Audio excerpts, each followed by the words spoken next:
to the Economic Development Innovation Committee meeting. We have one item on our agenda today. It's our continuation of the social districts discussion.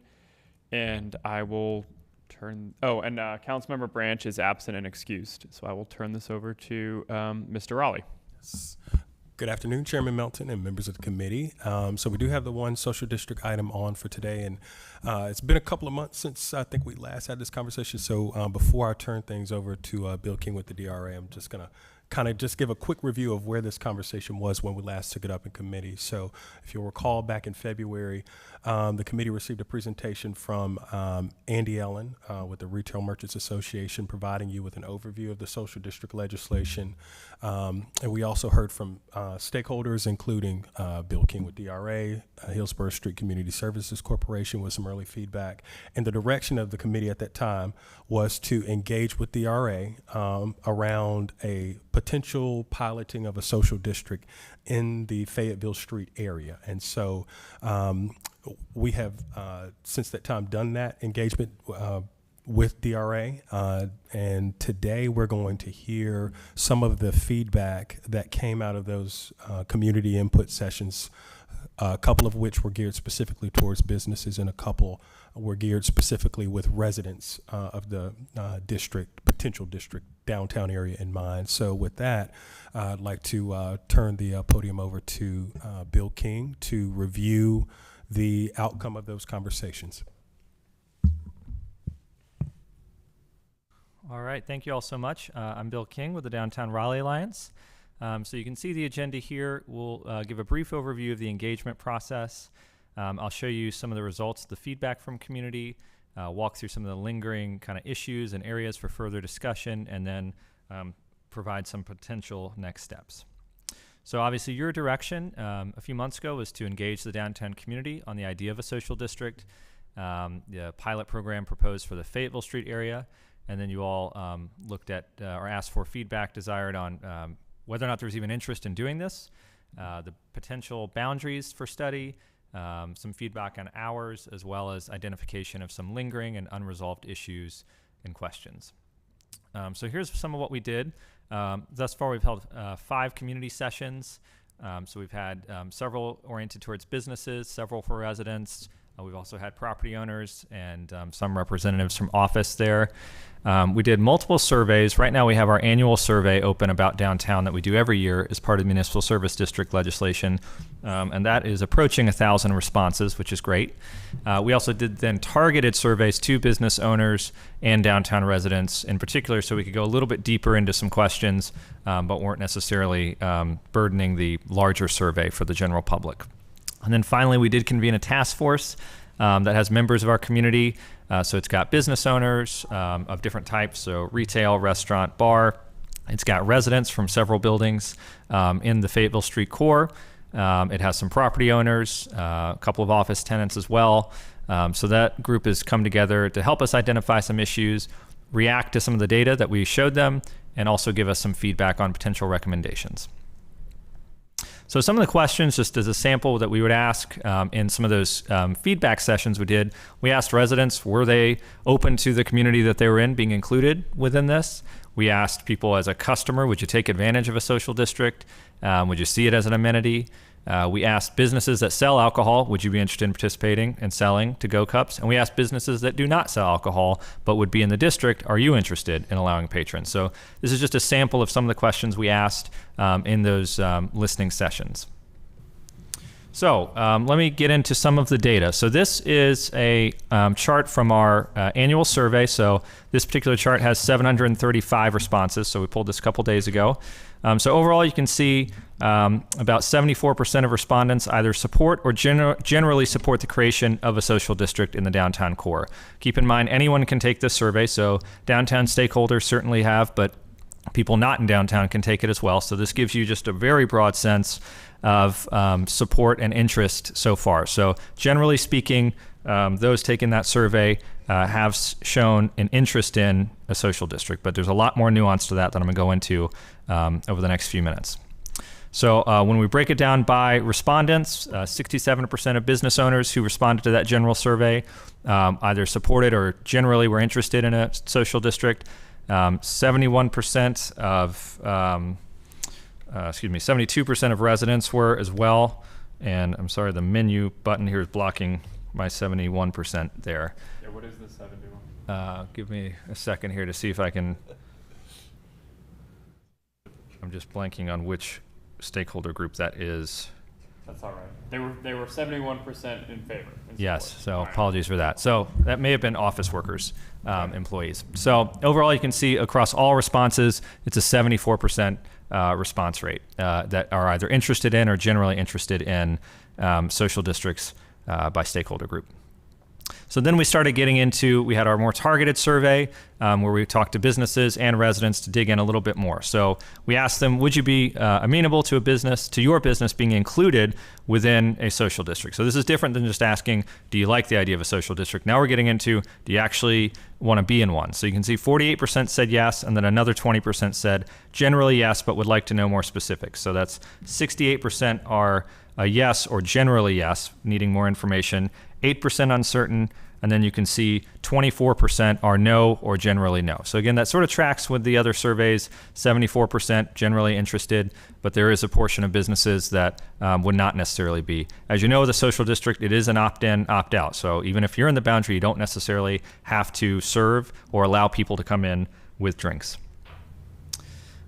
We asked them, if you were included within the boundary, would you participate, either by allowing patrons with to-go beverages inside your business or by selling to-go alcoholic beverages through the program, if you're able to. Again, you can see here, 56% said yes or probably yes, depending on the specifics.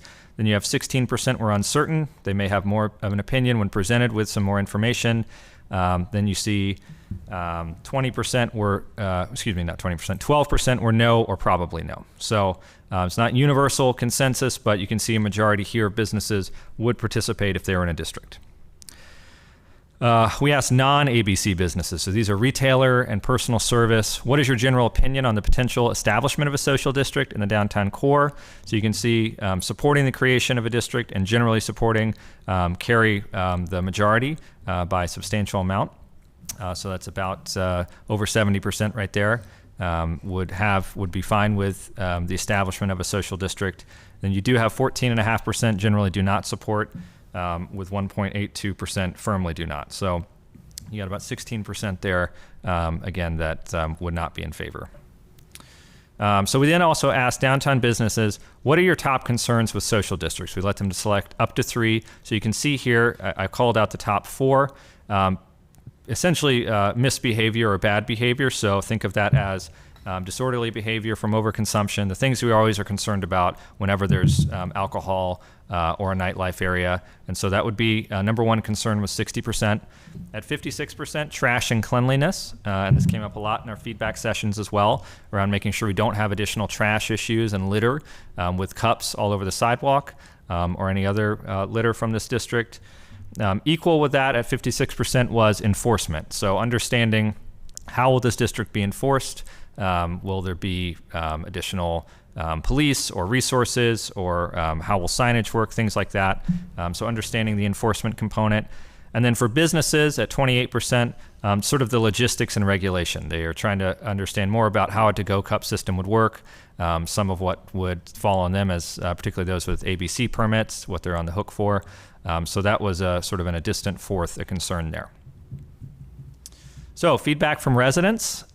We asked them, what is your general opinion on the potential establishment of a social district? Again, overall supportive. I support the creation at 44%, generally support at almost 28% there. So you can see, again, a pretty substantial majority is generally interested and supportive. I do want to call out a nuance here. When we started in our feedback sessions to talk to residents about their specific building being in the district, that's where you generally saw people shift a little bit towards, I'd like to know more information. So that is important as engagement continues on this and you all consider this. Residents, broadly speaking, like the idea. When you ask them about their building being in it, they tend to want more information, particularly around noise and misbehavior and enforcement and things like that. Obviously, they do not want to live with more negative externalities because of this district. So I do want to point that out. That isn't necessarily reflected in this question, but it was definitely feedback we got in our sessions. We did ask feedback on residents, where in downtown would social districts possibly be appropriate? City Market and Fayetteville Street were strong responses here, Warehouse District as well. I will say in the data, there are residents who like the idea of Glenwood South, but I will say in our feedback sessions where we did the listening sessions, we had a lot of people say they would not like that, certainly not in this phase. And so I know that is direction you all have already given. No worries there. Yeah, understood. So we did let them know that. So I think that would be where the feedback is on that. But you can see interest in those areas. We asked them where in downtown would social districts not be appropriate. This is where you see Glenwood South reflected here. Of course, some people said that none of the above. They didn't necessarily feel it was inappropriate anywhere. So we'll point that out as well. Person Street was second. Person Street District, of course, is sort of embedded in a residential area on its periphery. So I think that may have been some of the response there. So we asked downtown residents, what are your top concerns with social districts? Very similarly mirrors those of businesses. Number one, we can see with 61%, 61.5%, is again misbehavior. So concerns around disorderly conduct and an increase in the type of misbehavior you have with alcohol consumption. That's the top one. Trash and cleanliness, also 53.85%. Tied with that is safety. So they do not want an unsafe environment. They don't want an environment where things feel more disorderly and unsafe walking around on the streets. And then noise. And so the potential for undesirable street noise or an increase in noise is something we certainly heard from residents as well.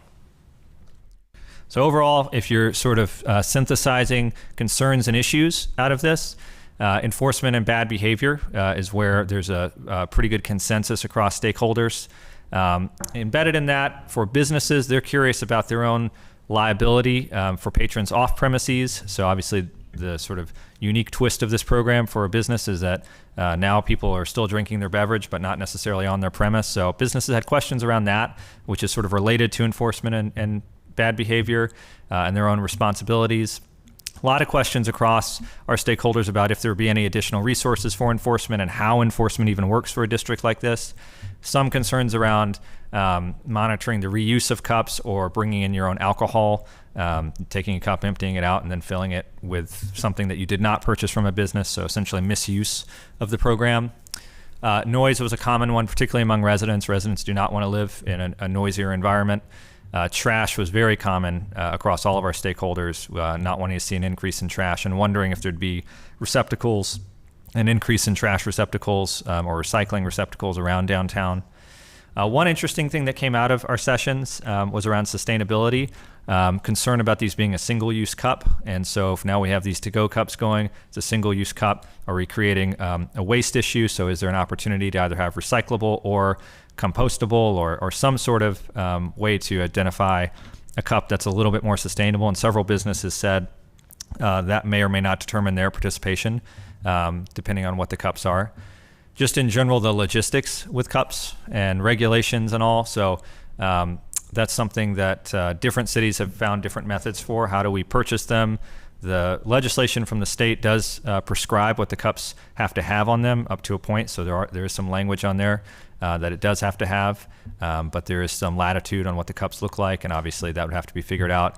And then just in general, living inside of a social district. So again, that's that idea that you saw residents, broadly speaking, are open to this and interested in this, but again, when you place their building inside of it, they tend to want more questions to make sure they're not going to have increases in noise and trash and misbehavior around their home. So I do want to talk a bit about boundaries. This was something you all directed us to look at and get some engagement on. So I'm going to walk you through a few maps and items here, but let me show you a little bit on some survey data. So again, we asked the general public about social districts, where would be the most appropriate areas. Fayetteville Street was number one. Again, Glenwood South was on here, a very polarizing topic. Warehouse District and Moore Square District were next after that. So you can see where the public thought there could be some appropriate areas. We also then in that larger survey broke down by resident. Fayetteville Street again stands strong as number one. So the direction on that in terms of studying this for this pilot program, I think is consistent with where public feedback is. And then you can see Moore Square District and Warehouse District as well from residents. Business owners were an interesting one when you break it down by them. They had Warehouse District and Moore Square District ahead of Glenwood South, and then still Fayetteville Street District. So you can see a strong inclination by the public that the most appropriate place for this certainly is in the core, but an openness to some other parts of downtown. And then we also asked downtown employees as well. Fayetteville Street District, again, the top answer there. So let me walk you through some of the complexities of the boundaries. And you talked a little bit about this in your last committee hearing. So how do you define the Fayetteville Street area? And you guys gave latitude there on studying different ideas for that, which is appreciated. So I want to point this out. So if you look at this, this is a map here of a couple blocks of Fayetteville Street. I've circled the businesses that actually face Fayetteville Street. So as you can see, if the district were limited to literally just Fayetteville Street, you can see a lot of businesses would be left out, right? So you've got a lot of businesses on Hargett. We have quite a density on Wilmington, on our various side streets. So if you just had Fayetteville Street alone as the footprint, for one, you really wouldn't have an enormous number of businesses able to participate, both from a selling standpoint or a shopping, the sort of idea of taking your drink into a business. So limiting it just to that footprint would be a challenge. But also, you'd probably have a consistent enforcement challenge where, because it'd be such a narrow corridor, somebody would be inclined to turn the corner and now they're out of the district, but they've got a cup in their hand. So I think having a really, really tight boundary, just limited to the street itself, would be really challenging. Bill, I was at Artsplosion this weekend. I mean, when we see these large events downtown, very often they will close down the side streets. So Yep. Hargett was closed, it was that perimeter. Mm-hmm. So if the social district is allowed, and if we focus on special events, those streets are going to be closed anyhow. I disagree, because this whole thing is meant to be separate and apart from special events. The special events will still close. We haven't decided that yet. But I mean, I think that's the intent of the social district, is it's an everyday, not intended to be this boisterous situation. But we can let's get through this and we'll take it back to the table. Yeah, and I will bring up special events in a minute. So I will show you that as an issue you guys are going to have to make a decision on and probably get some more information on. So if we can find it just to Fayetteville Street, few businesses can participate. This is a snapshot from our website of storefront businesses. So this is retailers, restaurant, bar, I believe art galleries, in the Fayetteville Street Moore Square district. So just for your own edification, the way districts are currently drawn in downtown, Wilmington Street is a dividing line. So for example, if Wilmington Street were included, those businesses could all also participate. And so by expanding it a bit, one opportunity would be to consider both the Fayetteville Street and Moore Square districts. I will say, from the data you all looked at your last committee hearing, these are the two hardest hit districts economically downtown by far. These are the districts most reliant on office workers and conventions. So one potential opportunity here would be to look at Fayetteville Street district plus the Moore Square district. You would have a decision here to make on the square, the park itself, which has some complexities to it. So the idea behind this would be you'd have essentially the Capitol and Morgan Street on the northern border, the Performing Arts Center your southern border, McDowell as your western, and then along the Moore Square area there you would consider jogging in. You saw City Market was a very popular in our survey as a part of the district, so you could do that, and that would be one opportunity to expand it a little bit. We did get quite a few questions in our feedback session, so we walked people through different ideas for study areas. People said, well, what about sort of that eastern area that's growing a lot, the area around Transfer Co., Raleigh Wine Shop? I think there's certainly some great logic there. That might be something that you can look at now, or you could look at an expansion.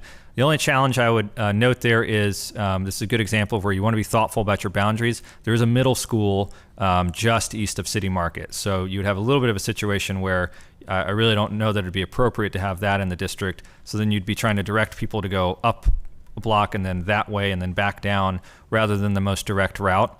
Some of what we heard in our feedback is simplicity is best in these type of districts, and the more complex you get, the more you have sort of gerrymandered looking lines, more likely you're going to trip people up on enforcement issues. So there's just one thing to think about, but there is a path to get to that part, that area, the sort of wine shop, Transfer Co. area. It just would require you all looking a little bit deeper at the lines there.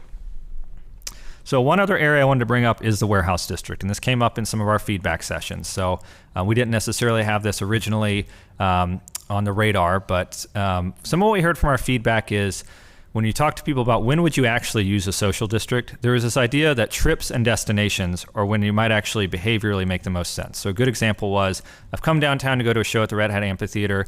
I went to a bar 4 blocks away. I got a drink. I want to finish the drink up to the gate of the amphitheater, and then I'm going to go in and go to the show. Or I had dinner on Hargett Street. I have tickets to the Performing Arts Center. I'd like to take the remainder of my drink down Fayetteville Street as I go to the Performing Arts Center. I'll finish it there at the door to the center. So that was a really interesting thing we heard. Some idea that perhaps some of the knitting together of districts that we could use, this could be helpful in. And so whether we do have shopping in the warehouse district, we have a number of stores there. We do have a number of restaurants as well. So the idea that potentially you could see visits between the districts. We did include 2 different iterations here for you to consider of warehouse district. One stops at West Street, the other goes up the hill to Boylan Avenue. That's not necessarily a enormous change. It includes some of the businesses at Block 83 and Y Hill sitting up on the bridge. You can make an argument either way, but we did include both of those. Under this scenario, you could make your northern boundary Hillsborough Street. Hillsborough Street is a very wide axial street as a northern boundary, so there is a good visual delineation there. It does tend to serve as sort of a southern boundary for the Glenwood South District as well. So there is some logic there, but obviously how far you want to extend this district is up to you. One thing to consider is obviously the McDowell-Dawson pair. That is an interesting experience from a pedestrian standpoint. So it presents some challenges. To some degree, you could see this being, again, a connector between districts, but it is something to be thoughtful about from a pedestrian situation. So these are 3 sort of different options that you could consider for a study area. Of course, it's up to you if you want to tighten these boundaries or expand them. But a core option, which would be Fayetteville Street and Moore Square, and include those businesses. A secondary one that's the core and the warehouse district to West Street, and a third that's the core and the warehouse district to Boylan Avenue. So again, listening to your feedback and feedback from our sessions, the Glenwood South District was not included, and this doesn't go necessarily into the state government campus or some of the other parts of downtown.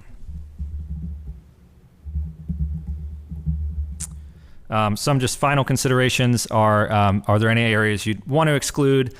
Parks is certainly something to think about, and I think staff could probably give some more context on that. I know that Moore Square has a business in it, which I believe has an alcohol permit, so that creates some complexity around premises as well that would need to be considered. From our feedback and then our own opinion, if you were to include boundaries like this, would strongly recommend excluding the transit center. I don't think it's productive to necessarily have this district in the transit center. And then there is some complexity with the special events footprint. So, Mayor, to your point, the special events footprint on Fayetteville Street is very often Fayetteville Street and then closing the immediate blocks on either side, east-west, of Hargett, Martin, and Davie.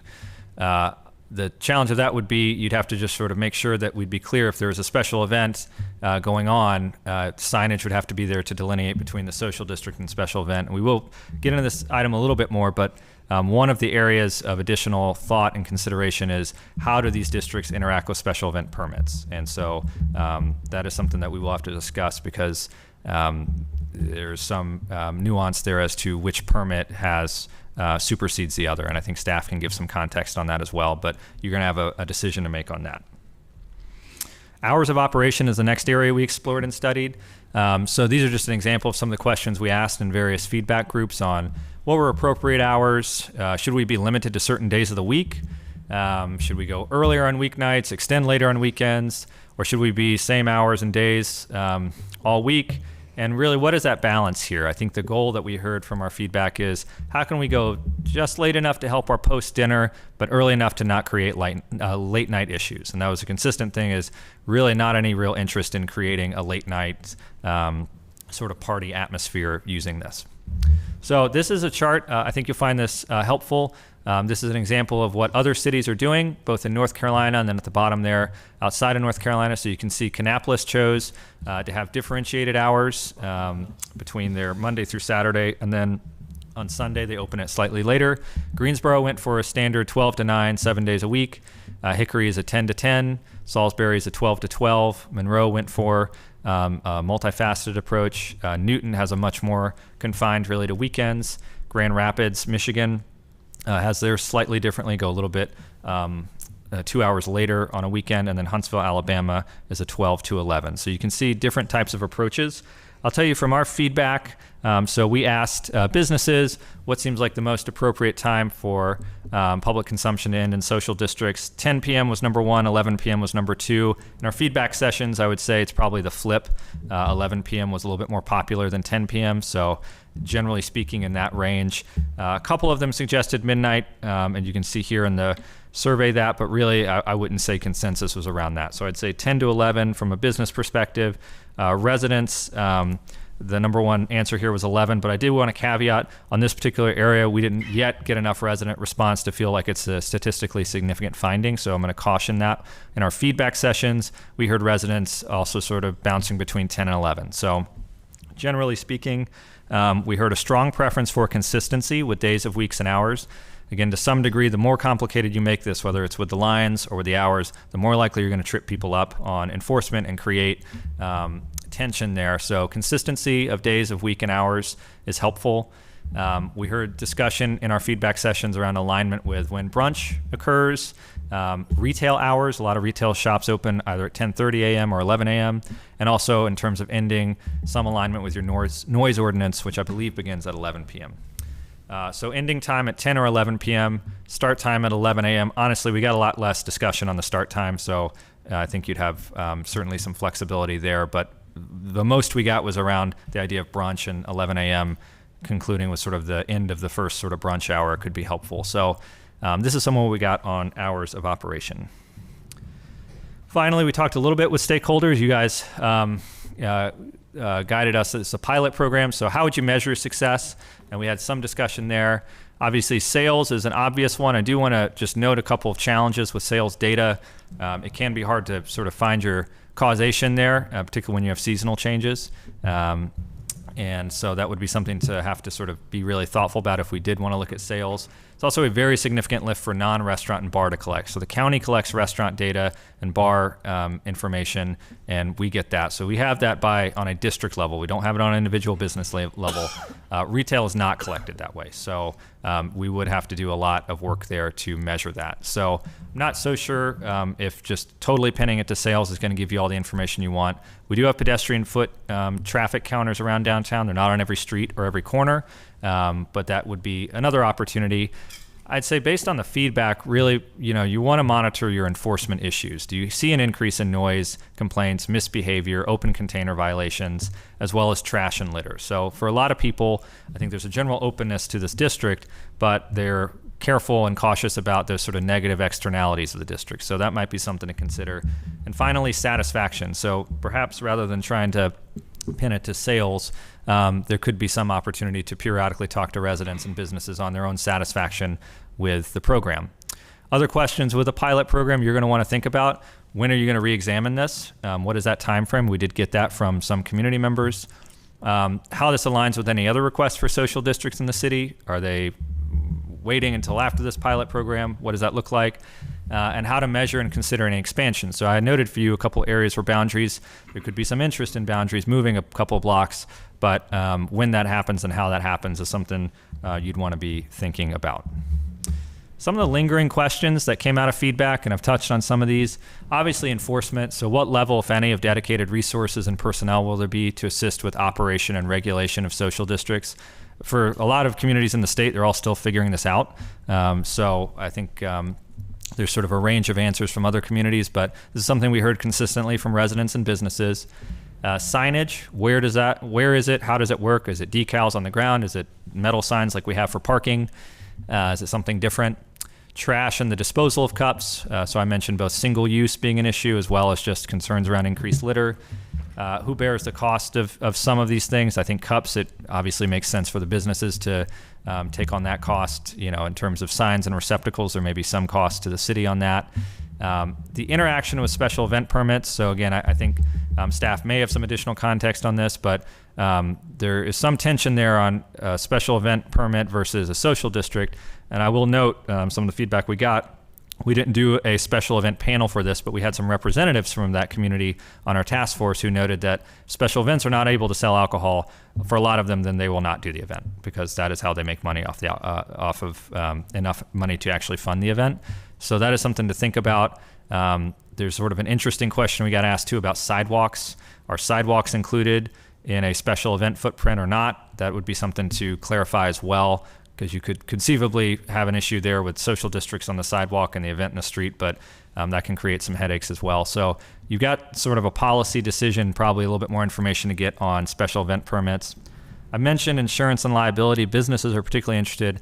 Does anything change for them? Are they in the hook for anything more or less than they already are as ABC permittees when people are away from their premise but with a drink in their hand from that business? Keep in mind, the cup by state law must identify the business it came from. So somebody can be 6 or 7 blocks away if they're in the district with that cup. And so businesses are curious about what they're on the hook for, if anything different. Who owns this district and program? So where does it live? And then, of course, I mentioned the pilot program, metrics of success, and timeline. So our big takeaways here: majority of stakeholders across stakeholder groups are open to and interested in a social district. We gave you some study option areas: Fayetteville Street, Moore Square, and then a couple iterations of the warehouse district.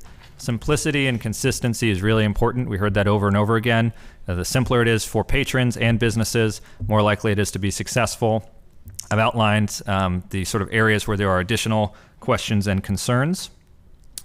So some of these next steps, these are some of the areas for you all to sort of chew on in terms of boundaries and hours, getting to sort of what that liability is for businesses, signage, trash, the plan for sort of the implementation of the district, that conflict potentially with special event permits, how you plan to measure it, as well as the long-term ownership of the program and execution. So some potential next steps would be, obviously today, I've given you a lot to think about. We can go back through slides, and I'm happy to do that. So providing some guidance and feedback as you feel appropriate to help narrow down some of these details. Obviously, then some of these lingering issues could be brought back to you.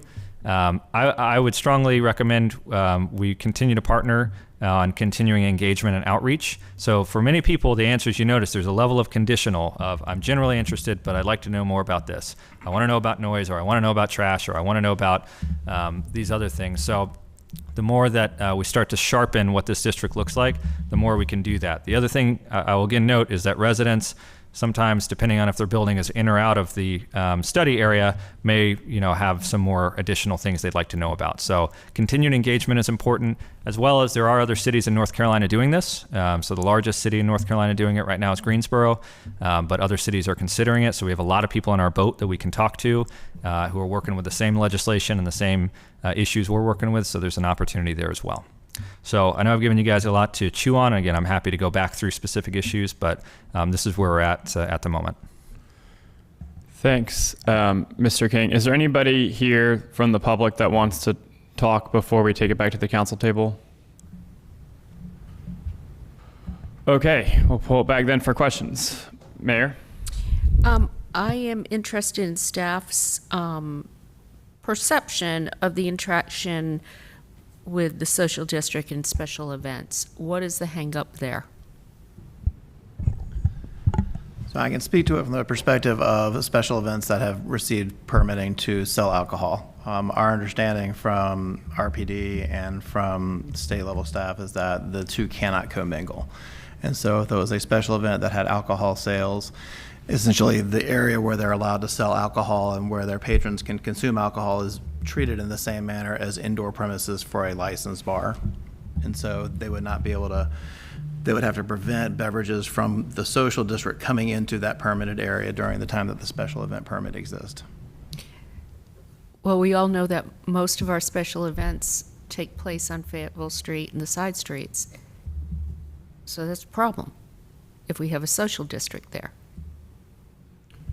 So would we have to say, put something specific there in whatever we do, saying that special events would take precedence over the social district if there's permitted? I mean, so we would have to spell that out. That is correct. That is the approach that several other jurisdictions have taken. I know that Greensboro has taken a similar approach, and staff from special events have spoken with them about that. Okay, that was my next question. Have we talked to Greensboro, and have we gotten some specific, like, do this, don't do that, guidance from them? I know that special event staff spoke with Greensboro actually this morning and maybe previously. I don't know if they could answer some specific questions as to those discussions. I think that would be helpful. Does Charlotte not have a district? Now, Charlotte is in consideration for one, so it's sort of in a similar spot. It's sort of spooling up to their council, but not likely moving ahead of ours. And then Durham is in a similar spot to us, also considering theirs. Okay. Hi, yes, my name's Rachel Bain. I'm with the Office of Emergency Management and Special Events. Our office met with the Greensboro this morning, and we can prepare the pros and cons and the information that they shared throughout their process at the next available opportunity, and we can continue meeting with those cities that have already done so. Could we perhaps get a write-up on that and have that sent to the committee, not necessarily at our next meeting, but before our next meeting? I'd like to hear that sooner as opposed to later. Yes, ma'am. I have some ideas and thoughts just to provide feedback on this. I was actually at a conference with the mayor of Silva yesterday and Sunday. They, I think, one of the first towns to start a social district. Right. Obviously, they're a lot smaller, so it's not as heavy of a lift, but it's going really well for them. And I know that they limit theirs to certain days of the week. I think she said they do Thursday through Sunday, and then they have hours of the day limited also. I think for some feedback on what we saw from Mr. King, in my opinion, stretching the boundaries of the district all the way into the warehouse district and using Hillsborough Street as a boundary, that seems too broad for me, especially from a pilot program standpoint. I know one of the intents with this legislation was to help with economic recovery in areas that still need it. And the reason why we initially pinpointed Fayetteville Street is because Fayetteville Street, it seems, really needs a little jolt because of COVID and, quite frankly, even before COVID. And I'm concerned that if the boundary is so large and it includes areas like the warehouse district that seem to be doing very well, that most of the energy for the social district may just concentrate in the warehouse district, and then we're not going to get that benefit to the businesses on Fayetteville Street. And Fayetteville Street also has a pretty good built environment. I think the sidewalks are really wide. There's some pedestrian plazas over there. And so I would think on a pilot standpoint, maybe Fayetteville Street, the core boundary that you said, the Fayetteville Street Moore Square area, for me seems like it would be best to test. The fact that consistency was a running theme and that the feedback was pretty consistent around 11 a.m. start to 11 p.m. cutoff, that seems like that would make sense. And then I guess the question would be the days of the week in my mind. I think also a benefit of a pilot program is we can do some of this continued engagement and outreach while the pilot is happening. It's kind of almost like a form of tactical urbanism where we let folks interact with it and get some feedback. So I like that idea. And a lot of the concerns that you put up on the slide, if I remember from our first meeting, those concerns are built into the statute about we have to provide signage, we have to provide trash receptacles and cups. And so what I would be interested in is having staff come back now and give us a recommendation, a proposal. These are the days of the week we think we should do. We've talked to Greensboro, we've talked to some other folks. Here's who we think's gonna own the trash issue. Here's what the enforcement issue would be. These are the times we think you should do. So I feel like at this point, I would be comfortable sort of piggyback on what the mayor said, is getting that report from Greensboro and having staff give us a skeleton or framework of what they think this would look like so that we can get it recommended out and get the pilot up and running while also doing the continued engagement. So that's my thought on it.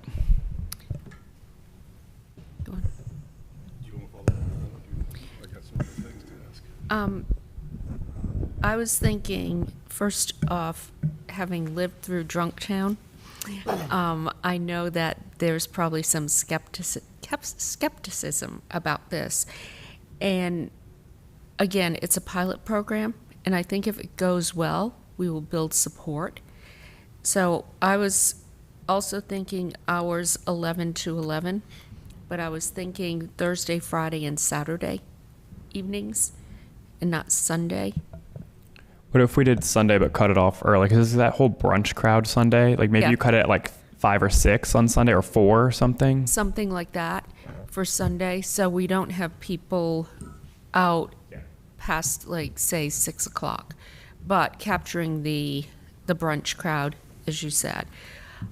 I'm kind of curious about you mentioned Moore Square. And that Moore Square area took a big hit during COVID, as did City Market. And I'm wondering if there's a way to include that in this pilot program. City Market actually is the ideal location when you look at the streets and whatnot. Those businesses could probably use some help. So it's in this core option here. So City Market there, if you look on that, the red line juts out there, and on the eastern boundary, it is the block immediate south of Moore Square. So, and certainly in the survey data, it was actually the most popular among the general public for it. So, certainly if that's something you are interested in, that core option, we have City Market included in that, in this particular iteration. I'd like to look at that and just see if that's a possibility. And then the one other thing I'm probably most concerned about is just what will our enforcement levels look like? Do we have the personnel to have a police presence? And, how do we make that work? And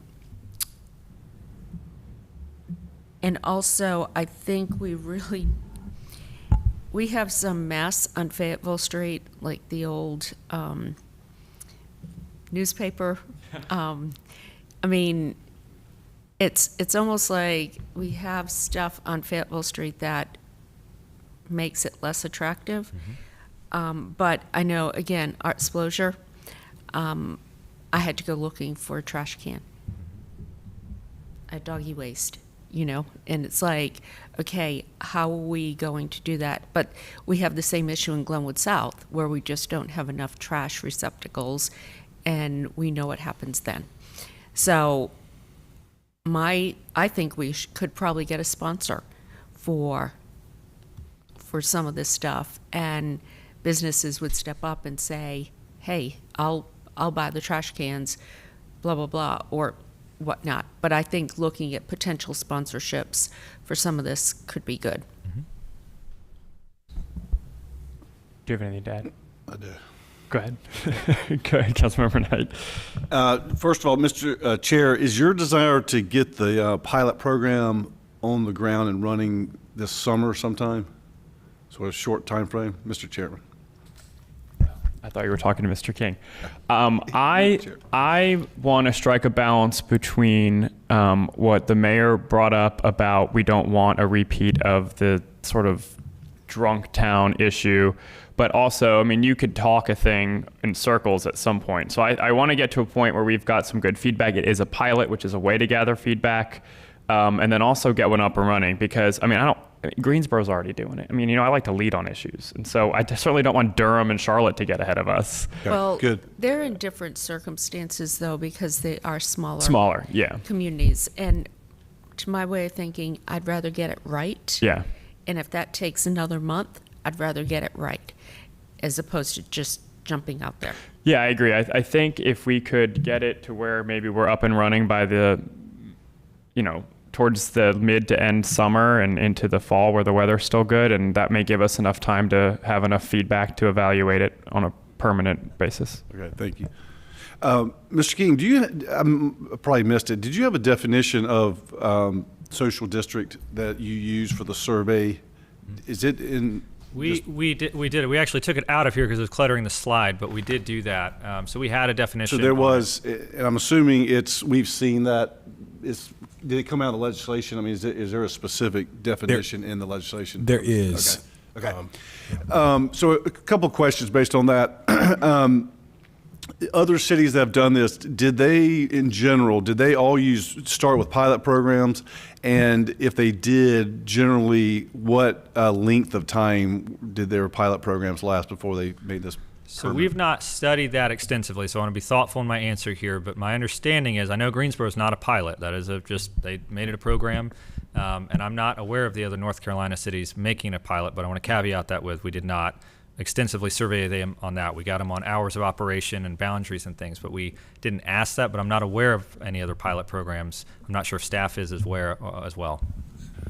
I am not aware. Most of the examples that I think that we have looked to have been just full-fledged districts, not billed as pilots. Okay. Councilmember Knight. Right.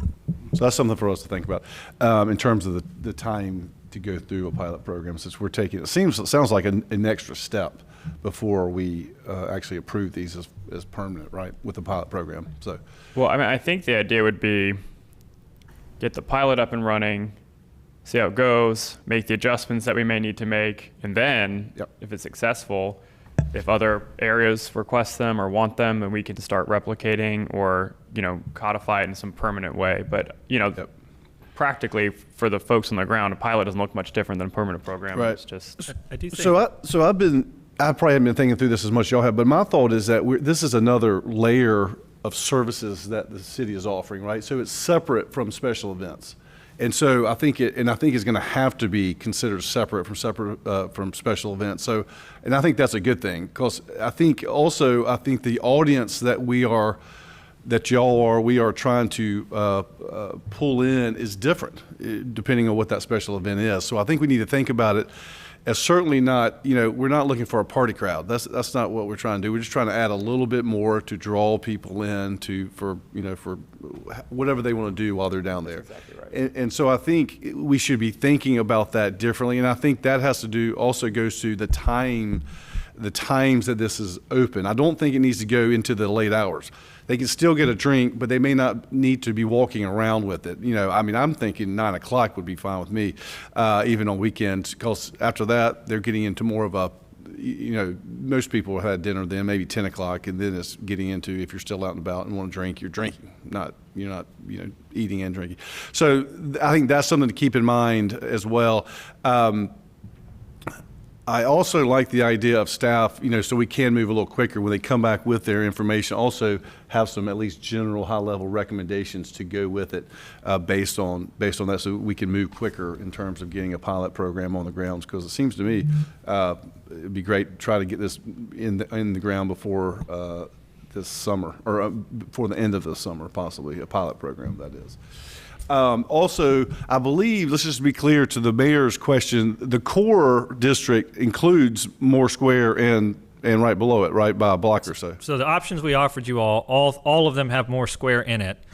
So we essentially took the Moore Square and Fayetteville Street districts and put them together here on this core option. So it would include Moore Square. You do have one, again, the park itself, I think, has some complexity because there's an alcohol license, I believe, in that park. So that may or may not be able to be in, but we do include that district and city market in that. And so the Lincoln Theater, it's only a block off, so that's in that core district Lincoln as Theater well. would be in that block because it's in the block bounded by Wilmington and Blunt. Right. And so it would be in, because that is an example of a destination where somebody going to a show would go somewhere first.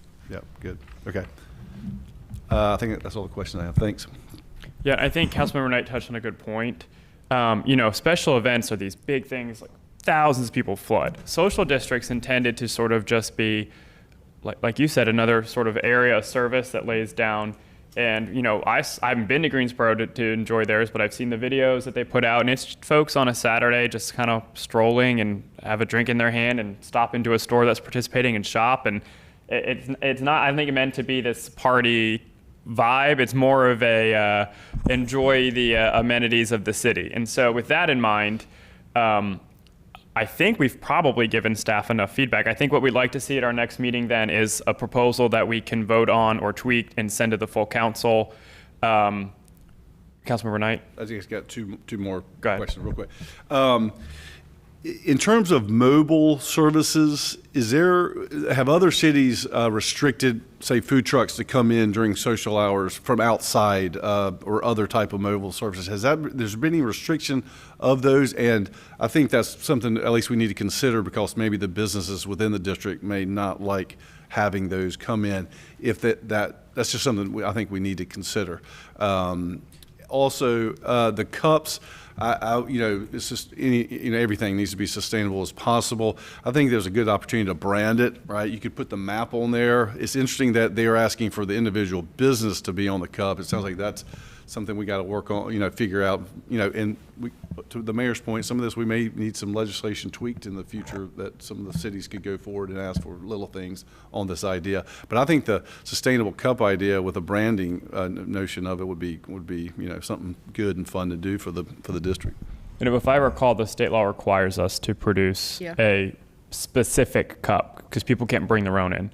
So But I think it says the business that sold the alcohol's name has to be on the Correct. cup, which that makes it a little more complicated. So one way to do Unless that, you put them all on there. some cities do a sticker. So you say you purchase a drink at Raleigh Times, they would put a sticker for their logo on there. And the cup is the same. You just have a spot that's Good. where the sticker goes. That's one way to do it. It doesn't have to be a permanent or that. No, okay, it doesn't have right. to be painted on there, All right, so what I'm hearing then is feedback for staff. Please come back with the days of the week. I think it sounds like we're thinking Thursday through Sunday. The hours, consistency seems to be key.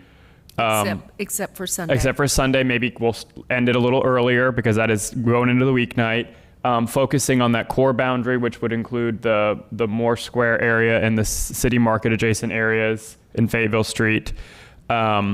Focus on sustainability for the cups, making sure that we have a plan for signage, trash, and enforcement, which are all required by the state law anyway.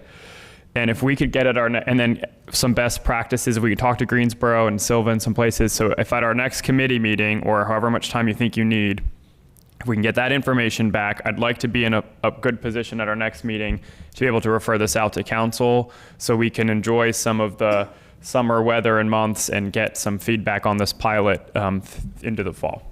Is everybody in agreement with that? Yeah, and especially too, I mean, we got to figure out the special events thing, because that's Yeah. what, for me, when I would see people really enjoying this would be during special events. Because right now, if you're at the Bluegrass Festival and you're downtown and you want to go over to whatchamacallit, the amphitheater, you can't leave with your cup and walk down the street. Yeah.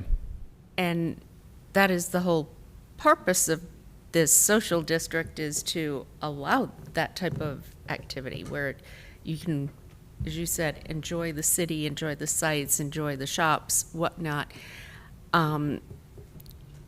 So that's something that I think we have to think about, talk about, and that might be one of those things that's a legislative tweak. I don't know. Yeah, why don't we add that to the staff list? So are we good then? I don't think we need to vote on that. I think we're just providing direction. Is that right? That's Mr. correct. Poole? Okay. And Mr. Raleigh, you think you guys have what you need? I think we do. Would you Yes. do you think you'd be ready to come back to us next month, the 21st of June? That's sufficient time. Yes. Especially because we're going to be on break in July, so. Yes, I we'll think have this ready. We'll have a recommendation, I think, that is inclusive of all the things that you've noted, ready for you then. Okay. Anything else from the committee? Bill, that works for you? Yeah, we're going to continue based on that feedback to do some engagement, particularly I think resident buildings in the study area. We just want to make sure we've gotten to everybody in those, so we'll keep doing that as well. Okay, thank you. Anything else for the good of the day? Good of the order? No? All right, we're adjourned. Thank you. Thank you.